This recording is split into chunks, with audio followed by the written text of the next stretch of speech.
Bapak Ibu, saudaraku yang terkasih dimanapun berada, saya menyampaikan sebuah renungan singkat yang bertemakan anak-anak mencemooh berujung petaka.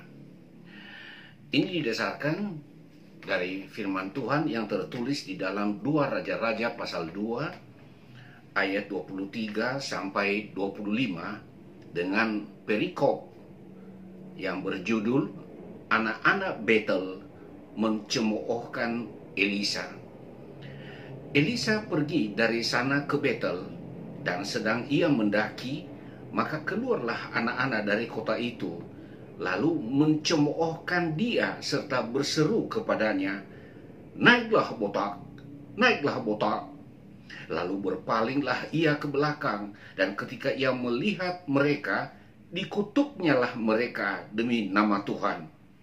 Maka keluarlah 2 ekor beruang dari hutan, lalu mencabik-cabik dari mereka 42 orang anak. Dari sana pergilah ia ke Gunung Karmel, dan dari sana pula kembalilah ia ke Samaria. Saudaraku yang terkasih, kisah nyata ini terjadi pada masa pelayanan Nabi Elisa yang melayani di tengah-tengah umat Israel selama 60 tahun, yaitu dimulai dari tahun 892 sampai 832 sebelum Masehi. Tatkala ia naik mau masuk ke desa Betel, jadi jalannya sedikit ada pendakian, dan ini letaknya kurang lebih 12 mil atau 18 km sebelah utara Yerusalem. Nabi Elisa adalah seorang yang sudah lanjut usia. Kepalanya botak, bukan botak seperti model sekarang yang seringkali ditiru untuk alasan tertentu. Ada orang yang memilih kepalanya botak, dianggap ini sebagai model, sebagai gaya. Ada juga yang memilih untuk kepalanya botak karena alasan praktis. Ya, ini tidak perlu pakai minyak, tidak perlu bawa-bawa sisir. 42 orang anak-anak kecil yang sedang kumpul bermain bersama. Ketika melihat Nabi Elisa, spontan mereka mencemoohnya dengan berkata, "Naiklah botak, naiklah botak." Nabi Elisa berpaling dan mengutuk anak-anak itu demi nama Tuhan. Dan seketika itu 2 ekor beruang ganas keluar dari hutan, mencabik-cabik ke-42 anak tersebut. Mereka mencemooh dan akhirnya berujung petaka. Mungkin kita bisa berpikir, mengapa sang nabi tidak sabarlah, tidak maklum?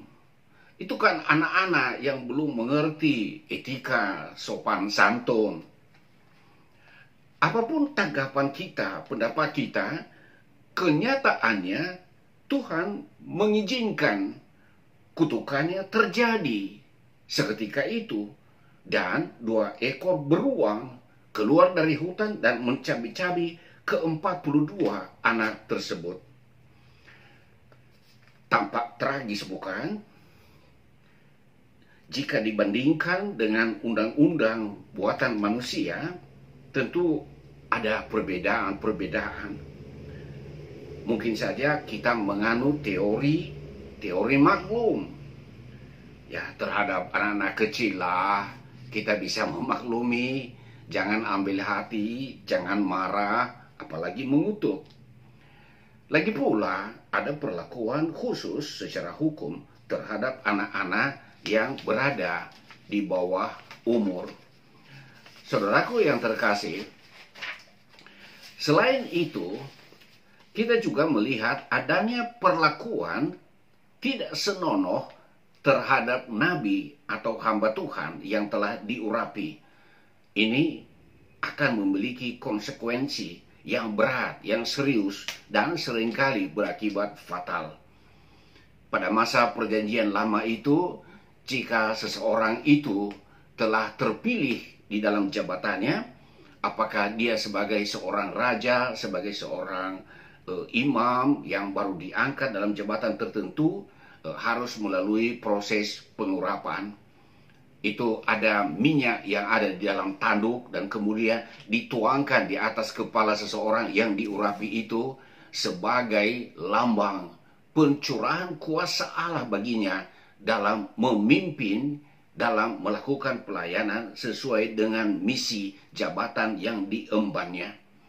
Kita melihat misalnya hubungan antara pengurapan ini dengan tindakan manusia.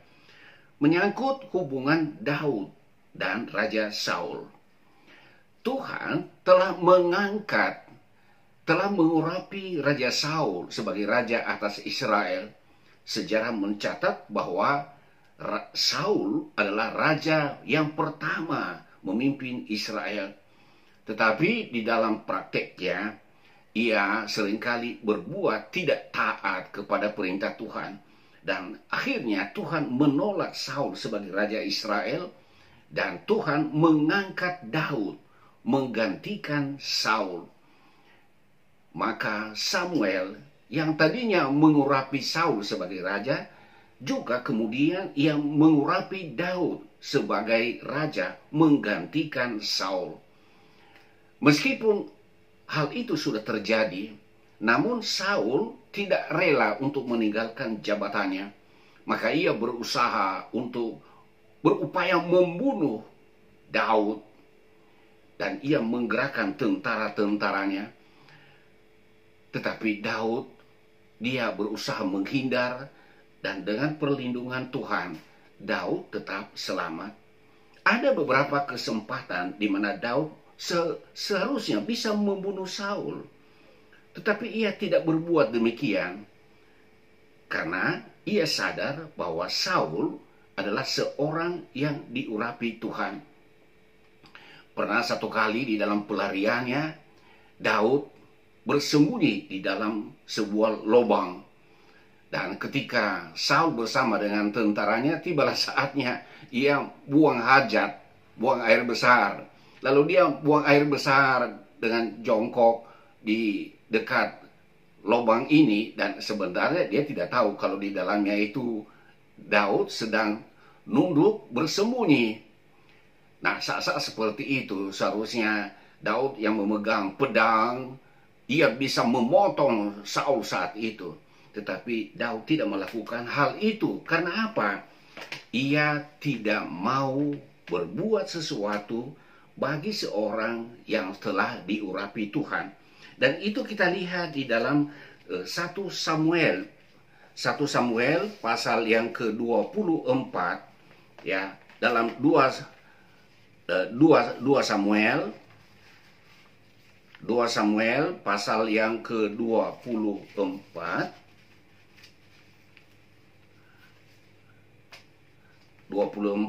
ayat 6 dan ayat yang ke-10.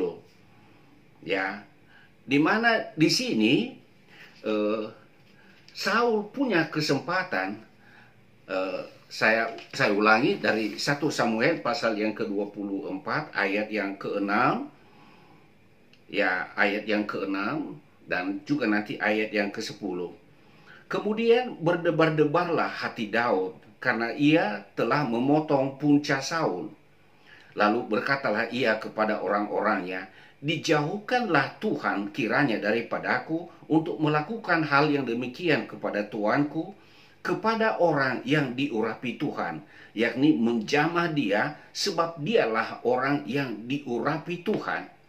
Kemudian diulangi lagi di ayat yang ke-10, lalu berkatalah Daud kepada Saul, "Mengapa engkau mendengar perkataan orang-orang yang mengatakan sesungguhnya Daud mengikhtiarkan celakamu?" Nah, di sini kita melihat di ayat yang ke-16, "Sebab itu Tuhan kiranya menjadi hakim yang memutuskan antara aku dan engkau. Dia kiranya memperhatikannya, memperjuangkan perkaraku dan memberi keadilan kepadaku demi melepaskan aku dari tanganmu." Saudaraku yang terkasih, Raja Daud dia tidak mau melakukan sesuatu tindakan untuk menghabisi Saul karena ia sadar berbuat hal yang demikian kepada orang yang diurapi adalah salah. Tetap ada rasa penghargaannya kepada Saul, sekalipun realitanya Saul telah ditolak oleh Tuhan. Dan sebaliknya, Daud secara resmi memiliki legalitas dari Tuhan dan maupun di antara umat Israel, ia telah sah menjadi raja. Namun ia tidak segera mengambil kedudukan itu dan menjalankannya sebelum waktu yang tepat. Dari kisah kematian tragis 42 anak-anak tadi, mengingatkan kita sebagai orang tua atas tanggung jawab kita mendidik anak-anak bagaimana seharusnya mereka memiliki etika moral dalam interaksi, terutama di dalam hal menghargai yang lebih senior, menghargai yang tertua, menghargai orang tua, apalagi menghargai tokoh-tokoh agama. Kualitas pendidikan di dalam keluarga itu pasti tampak saat anak-anak itu berada di luar rumah. Teristimewa pendidikan agama, nilai-nilai moral, hal-hal spiritual itu sangat membentuk kepribadian anak. Sekalipun ada kenyataan bahwa meskipun seseorang anak dididik sudah dengan baik, tetapi pada akhirnya dia memiliki pilihan untuk mentaati yang baik atau tidak. Jika anak-anak di bawah umur tak luput dari ganjaran dari Tuhan, bagaimana jika orang yang sudah dewasa, yang sudah berpendidikan, melakukan tindakan mencemooh sesama? Bagaimana kalau tokoh-tokoh masyarakat yang seharusnya menjadi panutan justru berbuat hal-hal yang tidak pantas, mencemooh orang lain dengan alasan tertentu? Apalagi yang namanya tokoh-tokoh agama yang memberikan ceramah, yang seharusnya memberikan ceramah yang memberi kesejukan, siraman rohani, sehingga nilai-nilai etika moral sangat kental di sana dengan nilai-nilai spiritual yang bersifat universal.